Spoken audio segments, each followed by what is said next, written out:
पत्रकारों ने police control room परिसर में विभिन्न प्रकार के पौधे लगाए। इस अवसर पर महापौर पुष्यमित्र भार्गव ने भी पौधारोपण किया। इस नेक कार्य की सराहना की। महापौर पुष्यमित्र भार्गव ने अपने संबोधन में कहा कि पौधारोपण अभियान में पत्रकारों की सहभागिता अत्यंत सराहनीय है। शहर को हरा भरा और स्वच्छ बनाना हम सबकी जिम्मेदारी है और शहर के पत्रकारों ने इस दिशा में एक महत्वपूर्ण कदम उठाया। वहीं महापौर ने पत्रकारों से इन पौधों के संरक्षण के प्रति सजग रहने की अपील भी की। कार्यक्रम के दौरान पत्रकारों ने भी अपने अनुभव साझा किए और बताया कि इस तरह के अभियान न केवल पर्यावरण को सुरक्षित रखते हैं बल्कि समाज में भी जागरूकता फैलाते हैं। भूमिका उन्होंने निभाई है और मुझे विश्वास है जितने पौधे आज यहाँ लगे हैं या लगेंगे उनकी चिंता भी पत्रकार साथी करने वाले हैं। तो इस अभियान में हर दृष्टि से आप लोगों की बहुत सकारात्मक भूमिका रही है।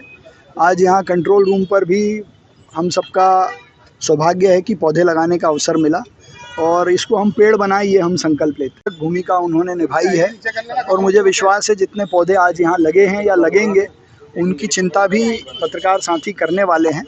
तो इस अभियान में हर दृष्टि से आप लोगों की बहुत सकारात्मक भूमिका रही है। आज यहाँ कंट्रोल रूम पर भी हम सबका सौभाग्य है कि पौधे लगाने का अवसर मिला और इसको हम पेड़ बनाए ये हम संकल्प लेते हैं। लेकिन मेरी जहाँ तक जानकारी है कि वैसे भी नियमों में ये है कि प्रोप्राइटर का नाम आपको बोर्ड पर लिखना ही पड़ता है और अगर कहीं कोई लोग नहीं लिख रहे हैं तो उनको लिखना चाहिए और उन्होंने ये मांग की है।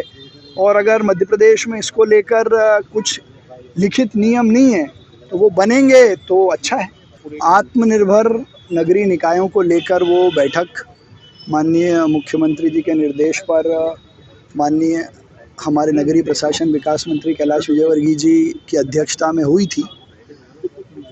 एक सोलर का अधिक से अधिक उपयोग जिसका इंदौर पहले ही काम चालू कर चुका है। दूसरा, जितना टैक्स है उसका प्रॉपर कलेक्शन कैसे हो। तीसरा, टैक्स की या अन्य जगहों से जहां लीकेजेस हैं उनका लीकेज बंद होकर हम आत्मनिर्भर बने, इस पर बहुत विस्तार से चर्चा हुई। मैंने जो 3-4 सुझाव वहां रखे, एक रखा था कि टाइम बाउंड पीरियड में अभियान चलाकर फ्री होल्ड करने का अभियान चलाएगा तो उससे भी निकायों को पैसे आएंगे। हमारा जो बस ट्रांसपोर्ट कॉरपोरेशन AICTSL है उसको भी आत्मनिर्भर बनाने के मैंने कई सारे सुझाव दिए, उसको भी मध्य प्रदेश शासन ने स्वीकार किए हैं। साथ ही खुद की टाउन प्लानिंग स्कीम का सुझाव हमने दिया था, उसको मध्य प्रदेश सरकार ने और माननीय मुख्यमंत्री के निर्देशों पर मान्य किया गया है।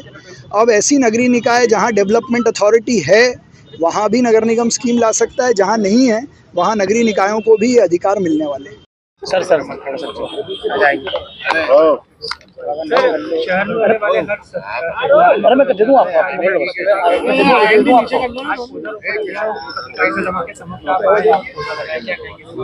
सबसे पहले तो मैं सभी पत्रकार साथियों का धन्यवाद करता हूं कि माननीय प्रधानमंत्री जी के एक पेड़ मां के नाम के अभियान में बहुत सार्थक भूमिका उन्होंने निभाई है और मुझे विश्वास है जितने पौधे आज यहाँ लगे हैं या लगेंगे उनकी चिंता भी पत्रकार साथी करने वाले हैं।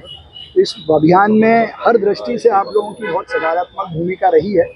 आज यहाँ कंट्रोल रूम पर भी हम सबका सौभाग्य है कि पौधे लगाने का अवसर मिला और इसको हम पेड़ बनाए ये हम संकल्प लेते हैं। रमेश मेंदोला जी ने एक पत्र लिखा है सीएम से मांग की, क्या ये मेरी जहाँ तक जानकारी है कि वैसे भी नियमों में ये है कि प्रोप्राइटर का नाम आपको बोर्ड पर लिखना ही पड़ता है और अगर कहीं कोई लोग नहीं लिख रहे हैं तो उनको लिखना चाहिए और उन्होंने ये मांग की है। और अगर मध्य प्रदेश में इसको लेकर कुछ लिखित नियम नहीं है तो वो बनेंगे तो अच्छा है। दूसरा, अगर नगरीय प्रशासन विभाग की महत्वपूर्ण भोपाल में बैठक आत्मनिर्भर नगरीय निकायों को लेकर वो बैठक माननीय मुख्यमंत्री जी के निर्देश पर माननीय हमारे नगरीय प्रशासन विकास मंत्री कैलाश विजयवर्गीय जी की अध्यक्षता में हुई थी। एक सोलर का अधिक से अधिक उपयोग जिसका इंदौर पहले ही काम चालू कर चुका है। दूसरा, जितना टैक्स है उसका प्रॉपर कलेक्शन कैसे हो।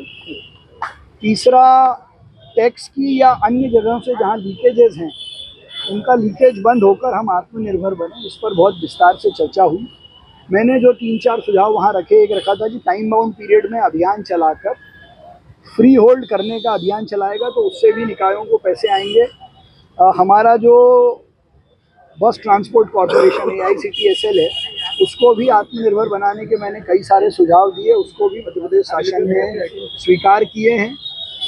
साथ ही खुद की टाउन प्लानिंग स्कीम का जो सुझाव हमने दिया था उसको मध्य प्रदेश सरकार ने और माननीय मुख्यमंत्री के निर्देशों पर मान्य किया गया है। अब ऐसी नगरीय निकाय जहां डेवलपमेंट अथॉरिटी है वहां भी नगर निगम स्कीम ला सकता है, जहां नहीं है वहां नगरीय निकायों को भी अधिकार मिलने वाले हैं।